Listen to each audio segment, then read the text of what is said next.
삶을 열어가는 아름다운 신앙간증 오직 주만이의 김명인입니다. 성경을 보면 주님께서 주시는 해답이 때론 내 생각과 완전히 반대되는 경우도 있습니다. 너희가 큰 사람이 되고자 하느냐? 스스로를 낮추어라. 너희가 첫째가 되고자 하느냐? 종이 되는 법을 배워라. 이렇게 노력의 방향을 내가 갖고 있는 단순한 생각이 아닌 새로운 시각으로 바라볼 수 있도록 이렇게 깨달음을 주시기도 하는데요. 스스로를 낮추고 종이 되는 법을 배울 때에 우리에게 최고의 동맹군이신 하나님께서 그분의 뜻대로 우리의 삶을 아름답게 만들어가 주실 줄을 믿습니다. 아멘. 삶을 열어가는 아름다운 신앙간증 프로그램 오직 주만이, 오늘도 아름다운 간증들이 준비되어 있습니다. 그 전에요, 먼저 이 자리 벌써 은혜롭게 채워주신 분들과 인사 나누겠습니다. 춘천 한마음교회 성도님들 함께하고 계십니다. 반갑습니다.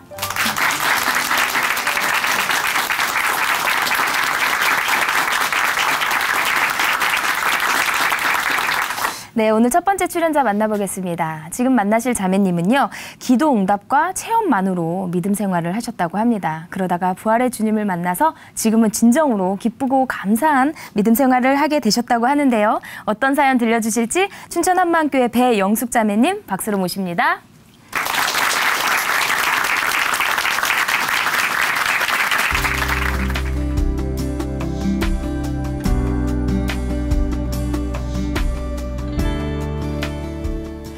안녕하세요. 춘천 한마음교회 배영숙입니다. 저는 하나님이 살아계신 증거를 개인적인 기도응답과 체험에서 찾아 믿다가 한계에 부딪혔는데요. 그러다 하나님께서 모든 사람에게 믿을 만한 증거로 주신 부활로 믿음의 한계를 뛰어넘어 영원한 하늘나라의 소망을 갖게 된 저의 이야기를 나누려고 합니다. 저는 어려서부터 교회에 다녔지만 하나님이 어떤 분인지 잘 몰랐습니다. 그런데 직장에서 알게 된 언니로부터 복음을 듣게 되었고, 언니가 소속된 선교회에서 성경 공부를 하게 되면서 하나님에 대해 구체적으로 알아가게 되었습니다. 배우면서 가장 크게 영향을 받은 것이 있었는데요. 그건 바로 약속의 말씀을 받고 말씀을 따라 움직이는 삶이었습니다. 새해가 시작되면 새해 약속을 받기 위해 기도했고, 직장을 위해, 결혼을 위해 삶의 크고 작은 영역에서 약속의 말씀을 달라고 기도하며 말씀을 보았습니다. 그때부터 약속을 받고 말씀을 따라 움직이는 삶이 바로 하나님이 살아계셔서 나와 함께 하신다는 증거라고 믿게 되었습니다. 심장병으로 오랫동안 투병 생활을 하시던 친정엄마가 죽음의 위기에 놓여 두려움에 떨고 있을 때 여호와께서 내게 관계된 것을 완전케 하실지라, 여호와여 주의 손으로 지으신 것을 버리지 마옵소서 하는 말씀을 약속으로 붙들고 간절히 기도했더니 하나님께서 엄마의 생명을 연장시켜 주셨습니다. 또 제가 결핵에 걸려 독한 약을 먹으며 몸도 마음도 힘들어 우울증에 빠져 있을 때도 내 믿음이 너를 구원하였으니 병에서 놓여 건강할지어다 하는 말씀에 힘을 얻어 질병과의 긴 싸움에서 이겨낼 수 있게도 해주셨습니다. 그리고 결혼도 약속을 따라 하게 되었는데요. 리더로부터 평소 알고 있었던 형제를 결혼 상대자로 소개받은 자리에서 제가 첫 번째로 했던 질문은 형제님은 결혼에 대한 약속의 말씀이 있어요? 였습니다. 뜻밖의 질문에 그 형제는 순간 당황하는 듯 하더니 자신 있게 말을 하더라고요.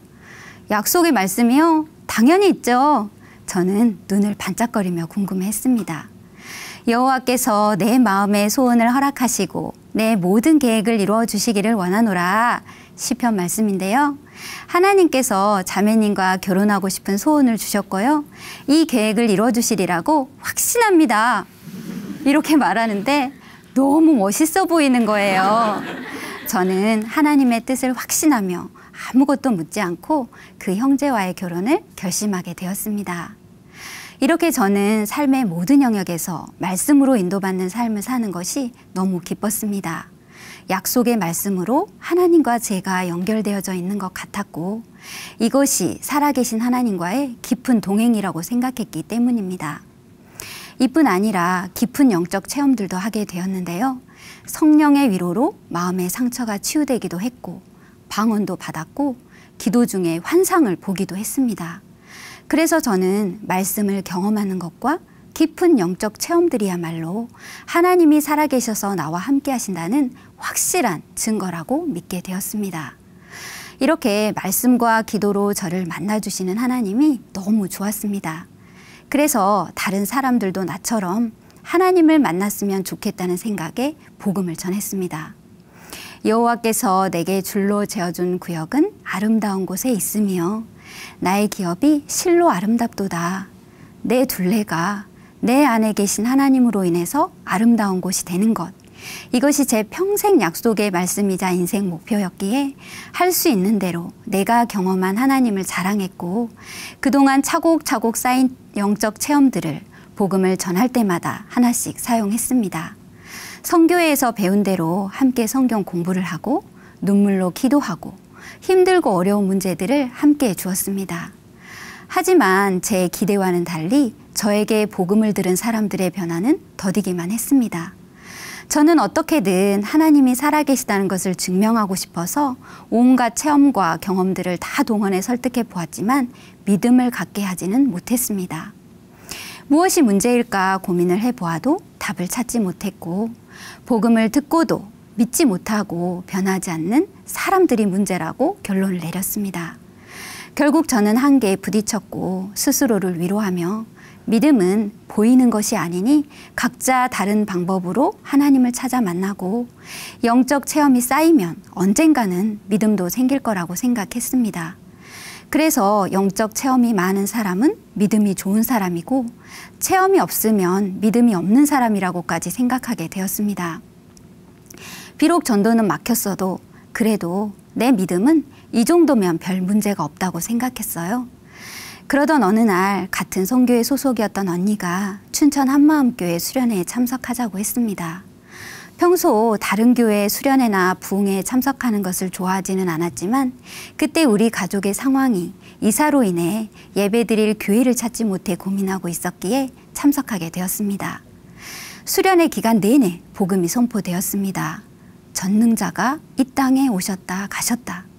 예수님의 부활이 그 증거다. 부활하신 예수님이 바로 하나님이다. 이분을 믿지 않은 죄를 회개해야 한다. 복음이 선포되는데 마음에는 별 감동이 없었습니다. 복음 정도는 이미 다 알고 있고 믿고 있다고 생각했기 때문입니다. 그런데 함께 참석했던 언니는 제게 충격적인 말을 했는데요. 우리가 그동안 믿지 않는 자였다. 그리고 하나님께서 주신 증거, 부활이 아닌 각자 다른 것을 증거 삼아 믿고 있었다며 네가 하나님을 만난 많은 체험들을 가지고 있는데 과연 그것들을 가지고 하나님 앞에 섰을 때 하나님께서 너를 믿는 자라고 인정해 주시겠느냐? 그것이 네 믿음의 객관적인 증거가 될 수 있느냐? 하나님께서 모든 사람에게 믿을 만한 증거로 주신 것은 오직 요나의 표적 밖에는, 부활 밖에는 없다고 말씀하셨다는 거예요. 내가 믿지 않는 자다? 내 믿음이 하나님께 인정받을 수 없다? 이 말을 듣는데 저는 너무나 큰 충격을 받았습니다. 지금까지 단 한 번도 제가 믿지 않는 자라고 생각해 본 적이 없었기 때문입니다. 그때부터 예수님의 부활이 도대체 내 믿음과 무슨 상관이 있는지, 내가 붙들었던 증거와 하나님이 주신 증거의 차이가 무엇인지 고민하게 되었습니다.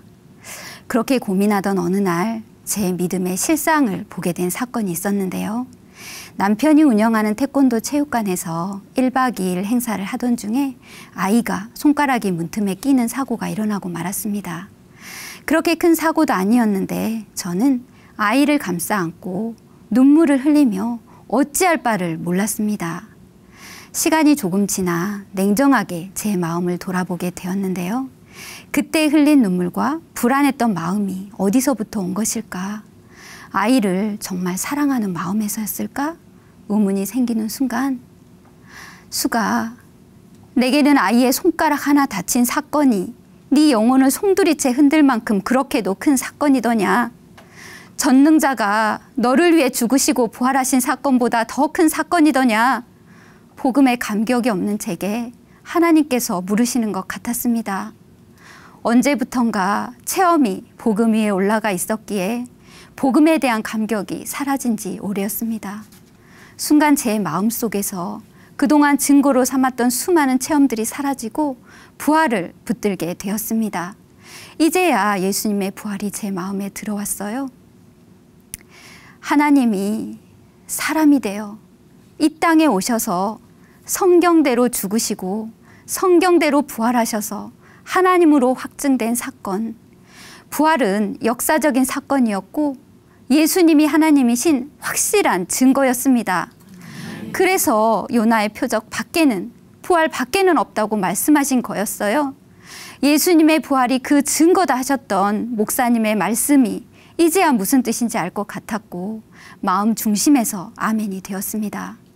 그와 동시에 체험을 의지해서 믿었던 내 믿음이 죽음은커녕 손가락 하나 다치는 것도 이겨내지 못하는 믿음이라는 것을 알게 되었습니다. 약속의 말씀이니 기도 응답이니 하며 체험을 신뢰했던 것은 장래에 대한 두려움, 결국 죽음에 대한 두려움 때문이었더라고요.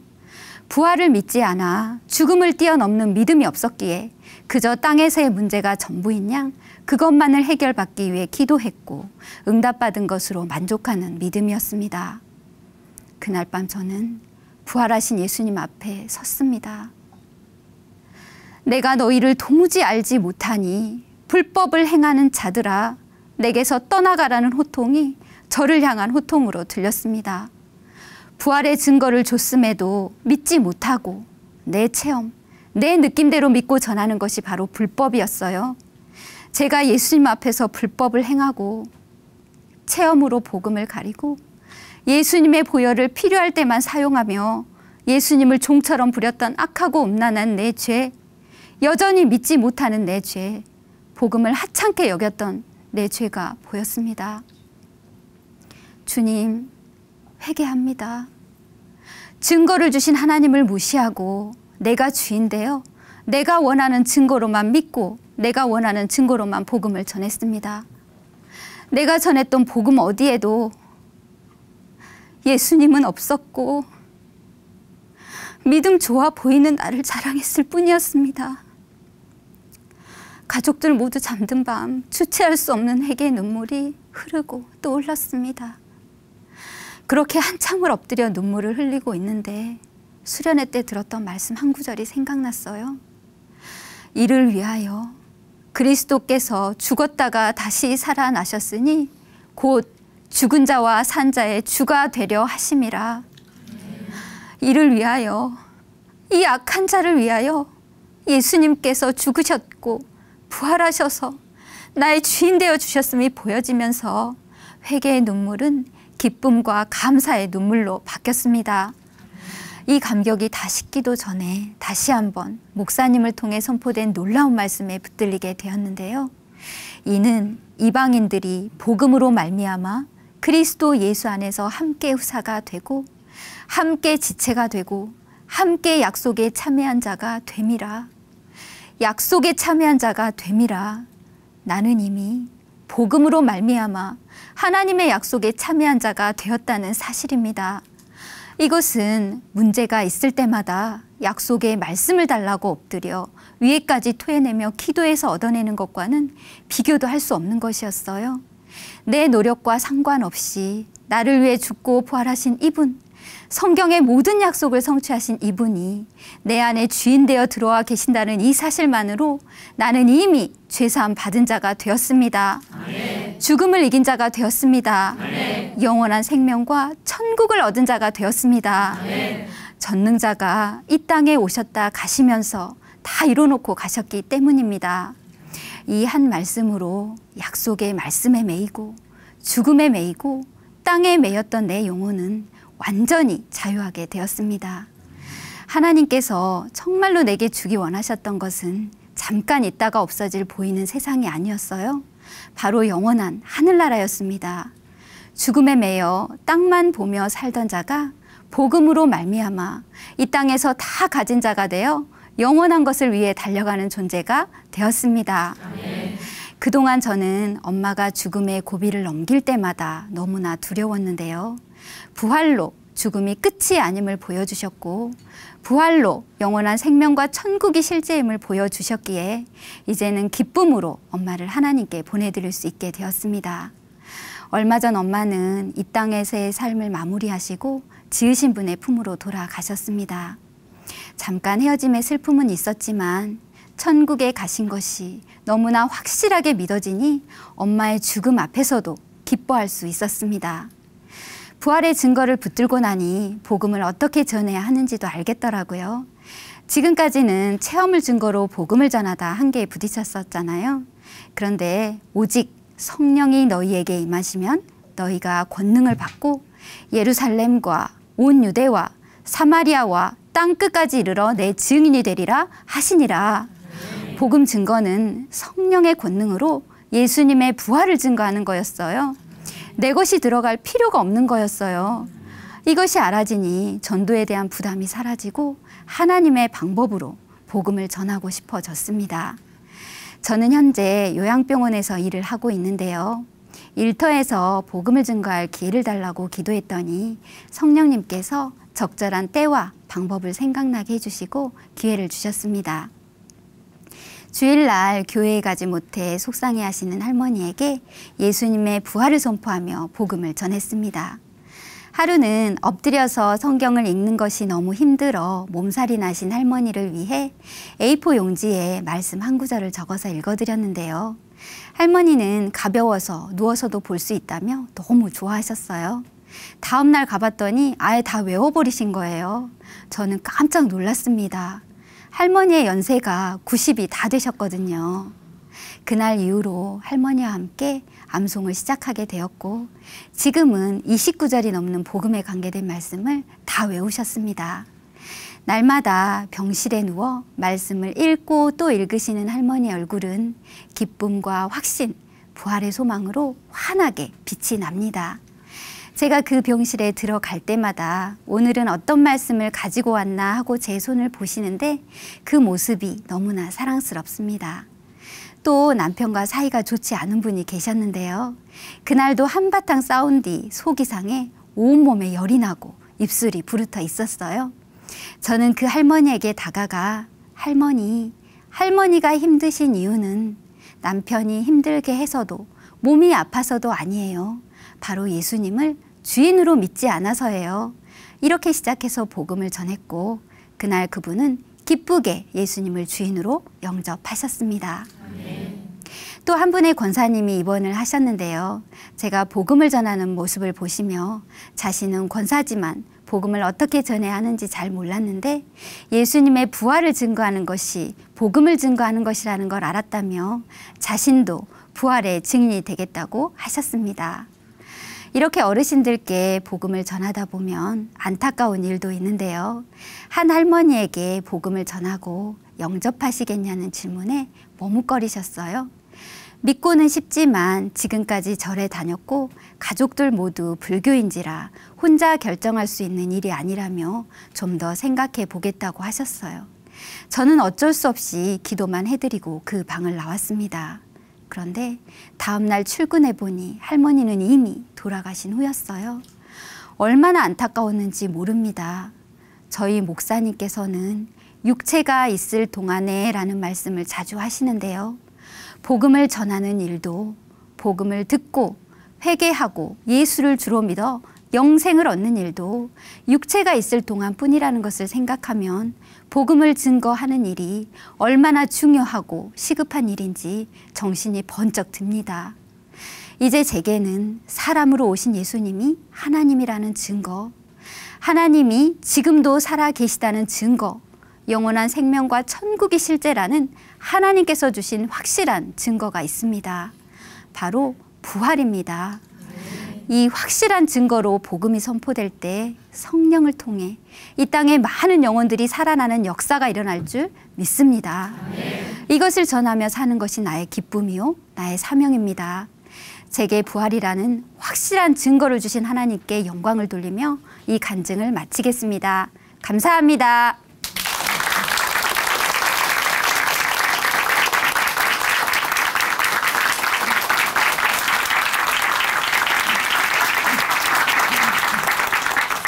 네, 간증 감사합니다. 이제는 개인적인 체험이 아니라 정말 요나의 표적, 부활의 증거로 복음을 전하고 계신다는 자매님. 네, 자매님의 말씀처럼 내가 주인 되어서 이 모든 것을 해결하려고 하지는 않았는지, 또 이것이 하나님 앞에서 얼마나 큰 죄인지 다시 한번 생각해 보게 됩니다. 오늘 귀한 간증 들려주신 배영숙 자매님께 다시 한번 감사의 박수 보내드립니다.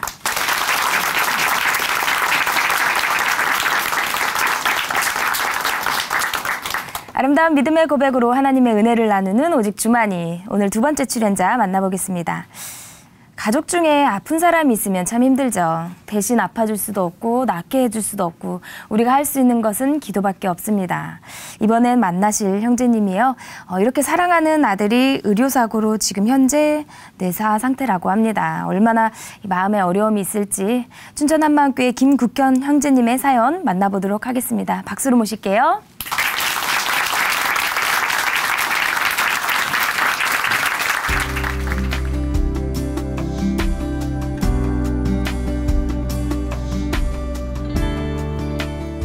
춘천 한마음교회 김국현입니다. 저는 결혼 후 신앙생활하며 모든 삶을 주 안에 살았습니다. 그러다 보니 사람들에게 존경을 받았지만 하늘의 것으로 살지 못한다는 답답함이 늘 있었는데요. 아들의 의료사고를 통해서 부활하신 예수님을 만나고 바울과 같이 온전히 하늘의 것으로 살게 된 간증을 나누고자 합니다. 저희 고향은 산, 바다, 호수가 어우러지는 아름다운 동해안 바닷가입니다. 전 사랑이 많으신 부모님의 이남 삼녀의 장남으로 태어났습니다. 내성적인 성격이었던 저는 학창시절 학교를 가려면 꼭 여학교를 지나가야 되는데 부끄러움이 많다 보니 한참 돌아서 가곤 했어요. 100m 전방에 여학생이 보이면 얼굴이 붉어지고 가슴이 두근두근 고개를 숙이고 지나가곤 했습니다. 이런 제가 아내를 만난 건 제 일생에 가장 큰 행운이었습니다. 그런데 연애 시절 어느 날 갑자기 이제 그만 만나자고 하더라고요. 정말 낙심이 되었습니다. 그때 저는 직장도 그렇고 제 자신이 참 별별 없다는 생각에 포기하려고 생각했는데요. 마지막으로 한 번만 만나자고 전화를 했고 아내는 쌀쌀한 표정으로 나왔어요. 간단히 말하세요. 할 말이 뭐예요? 냉정한 말에 주눅이 들었지만 은영 씨, 좋습니다. 그만 만나겠습니다. 그 대신 조건이 있습니다. 은영 씨와 똑같은 분을 만나기 위해 포기하겠습니다. 34년 전 일이지만 지금 생각해봐도 어떻게 이런 멋진 말이 내 안에서 나왔는지 도저히 이해가 되지 않습니다. 저 자신도 놀라워요.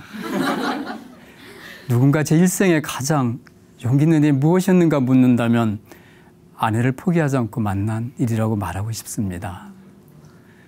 천지 만물을 봐도 그렇고 지난 날을 돌아봐도 누군가 제 삶을 도우시고 인도하신 분이 있을 것 같았어요. 그런데 결혼 후 아내를 따라 교회를 가면서 그분이 하나님이라는 것을 알게 되었습니다. 그때부터 주 안에서 참 열심히 신앙생활을 했습니다.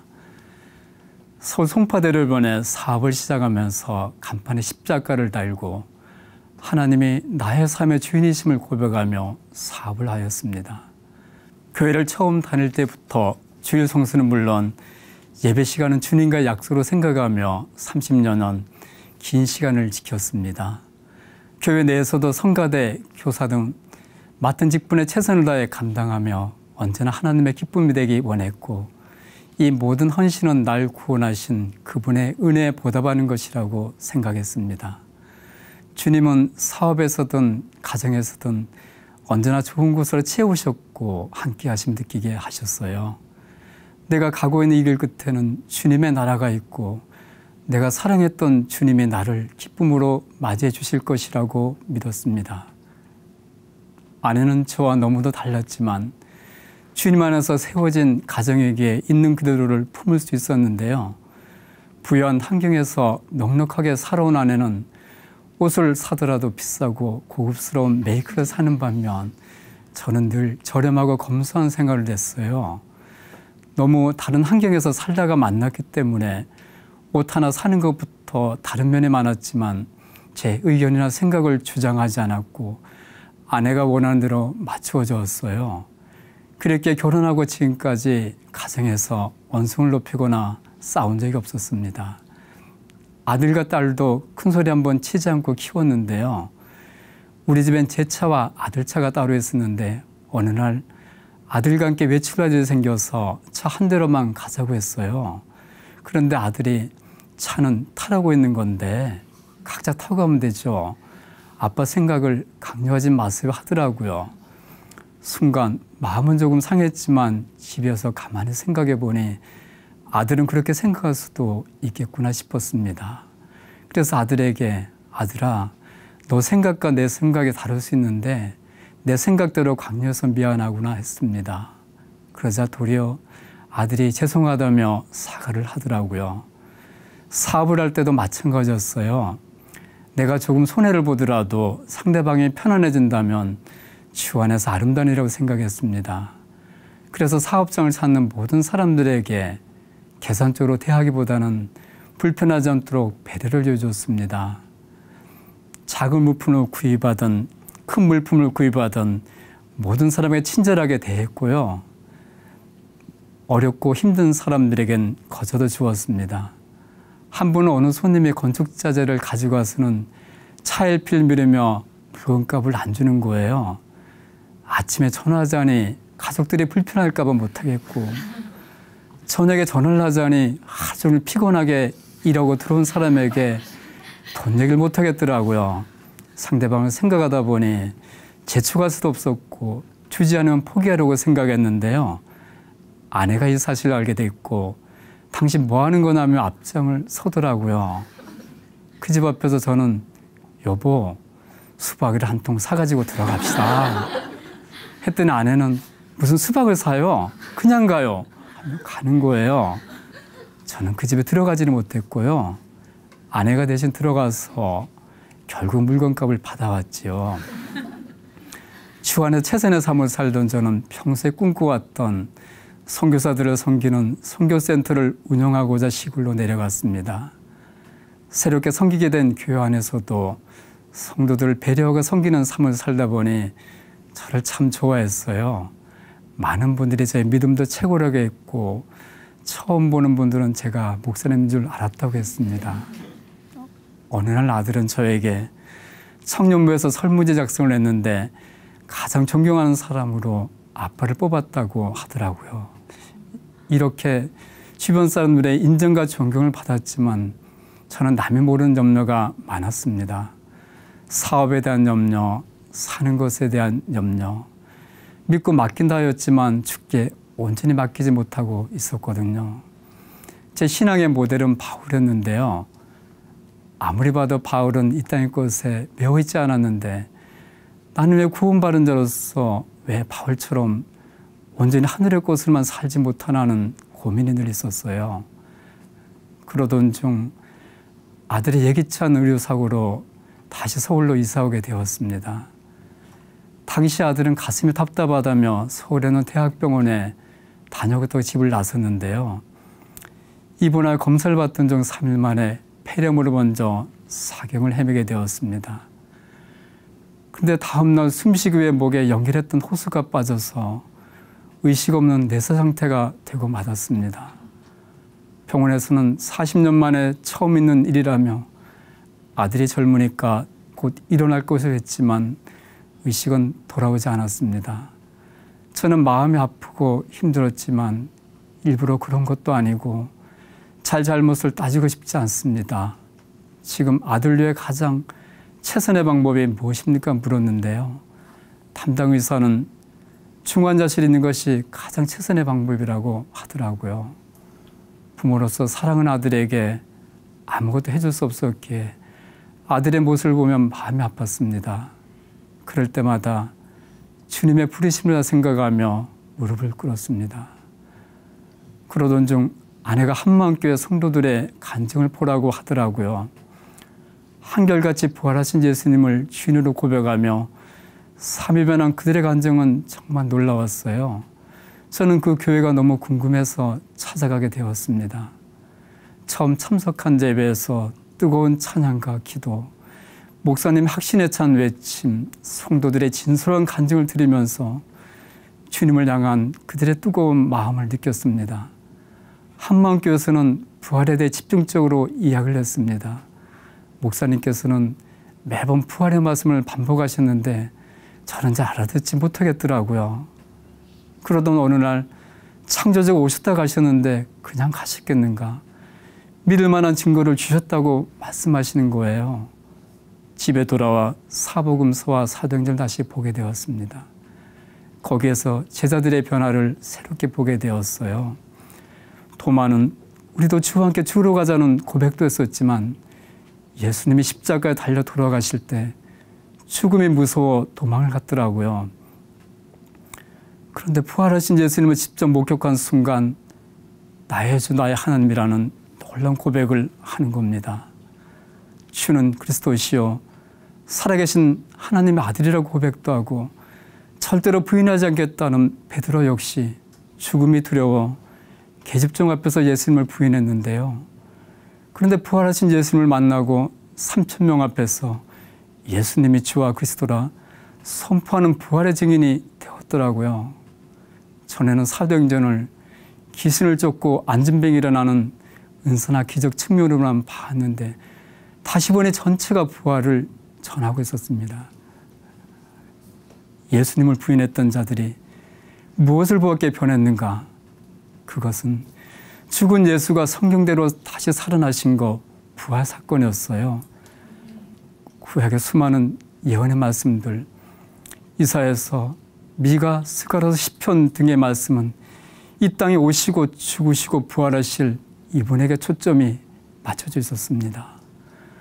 부활하지 않았다면 십자가에 달려 죽은 예수는 한나 죄인 중에 한 사람일 뿐이요 그분의 모든 말도 거짓었을 것인데 성경대로 죽으시고 성경대로 다시 살아나신 예수님은 바로 하나님이셨고 그분의 말씀은 창조주의 말씀 곧 진리였습니다. 요한복음 2장에 기록된 대로 제자들은 예수님이 죽은 자 가운데서 살아나신 후에야 성경과 예수님의 말씀을 믿게 되었던 것이었습니다. 그렇다면 부활하신 예수님을 만나기 전 그들의 믿음은 다 무엇이었던가? 신념이었던 말이 아닌가?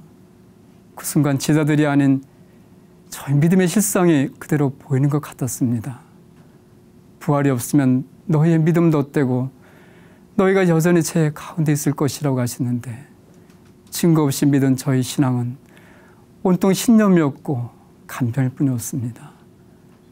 내가 가고 있는 이 길이 주의 길이라고 이 길 끝에는 주의 나라가 있을 것이라는 것 또한 아무 근거 없이 맹목적으로 믿은 저희 착각이었던 것이었습니다. 나를 찾아오신 창조주 하나님 앞에 서니 주 안에 산다고 했던 30년의 모든 삶이 참 주인을 만나지 못해 내가 주인 된 삶이었고 주님과는 아무 관계가 없는 삶이었습니다. 나는 너를 모른다는 주님의 말씀을 듣는 것 같았고 아들 보는 아버지의 마음을 알 수가 있었습니다. 저는 아들이 누워있는 모습만 봐도 마음이 찢어지는데 독생자를 이 땅에 보내신 아버지의 마음은 어떠하셨을까? 진짜 주인이 있다는 것을 알려주시기 위해서 하나뿐인 아들을 보내셨고 부활에 대한 증거를 통해서 믿을 수 있게 해주셨는데도 믿지 않는 나를 보시며 얼마나 애통하셨을까? 그 순간 성령님께서 책망하신 죄가 무엇인지가 인지되었고 예수 믿지 않는 죄가 얼마나 무서운 죄인지 보였습니다.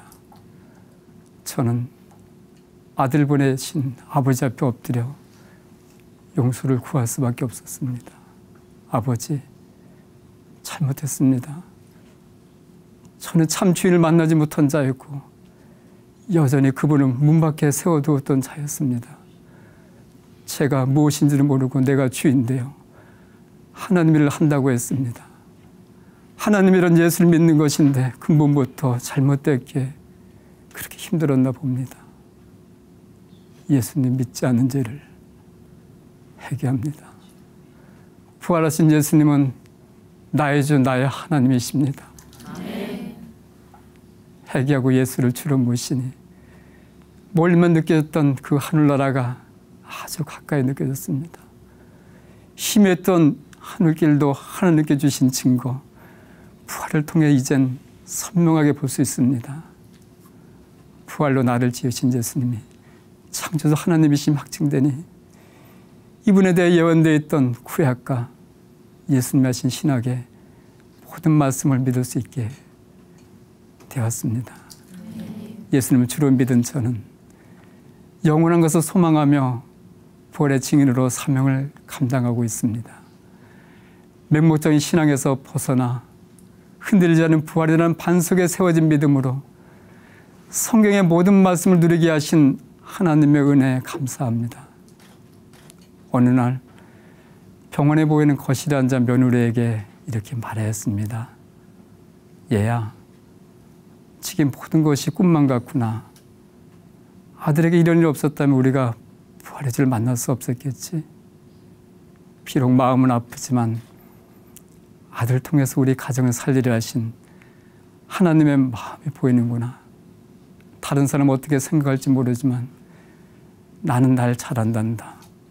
주님을 섬긴다면서도 신앙의 갈등과 삶의 염려에 근심하며 힘들었었고 모든 걸 주께 맡긴다 하였지만 온전히 놓지 못한 나의 모습을 말이야.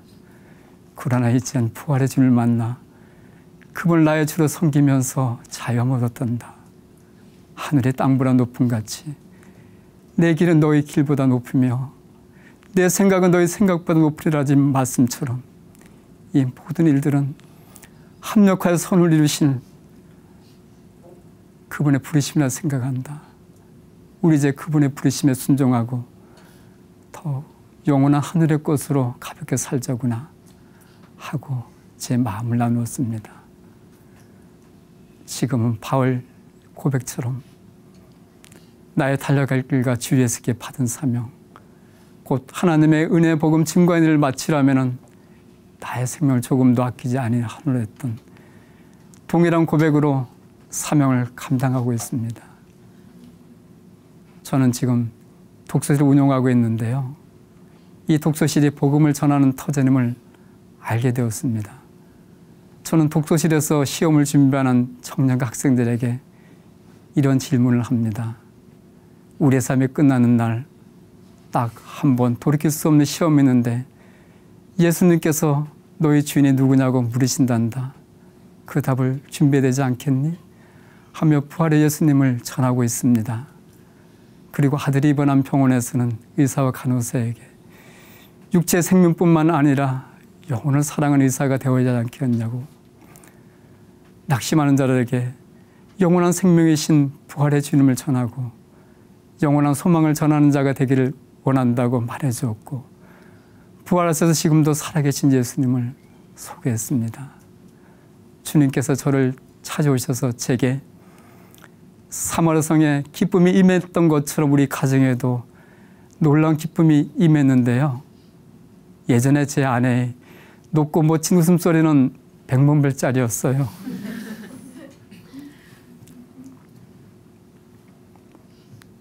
그러나 아들이 의료사고 그 웃음소리는 2년 넘도록 듣지 못했고 사람들과 연락을 끊고 만나질 않았어요.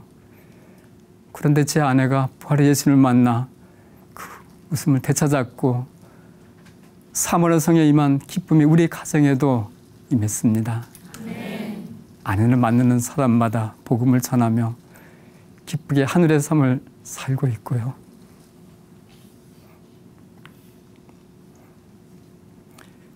제 최고의 동력자입니다. 저는 사람들에게 인정받고 존경하는 사람이었지만 땅의 것이며 영원한 하늘의 것을 누리지 못하고 살았는데요. 아들의 의료사고를 통해 부활의 주님을 만나고 부활의 증인으로 살게 되었습니다. 이제는 바울처럼 오직 사명을 위해 올인하며 많은 영혼들을 살리는 사명자로 살겠습니다. 참된 신앙으로 인도하신 하나님을 찬양하며 이 간증을 마치고자 합니다. 감사합니다.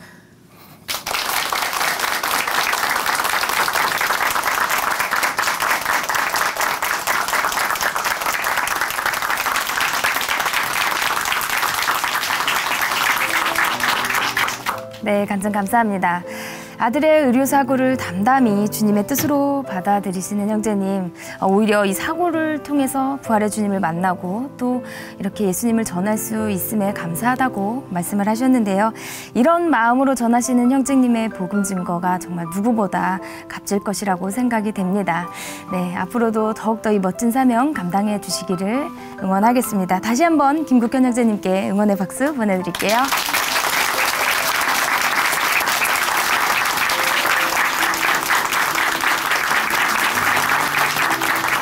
하나님으로 인해 변화한 삶의 고백이 있는 간증 프로그램 오직 주만이, 오늘은 여기까지입니다. 지금까지 함께해 주신 춘천 한마음교회 성도님들 그리고 시청자 여러분 감사드립니다. 오늘도 이 시간 찬양으로 마무리하겠습니다. 라헬이 부릅니다. 그래도 주님뿐입니다. 오늘도 주님과 함께 동행하는 멋진 하루 보내세요. 감사합니다.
주의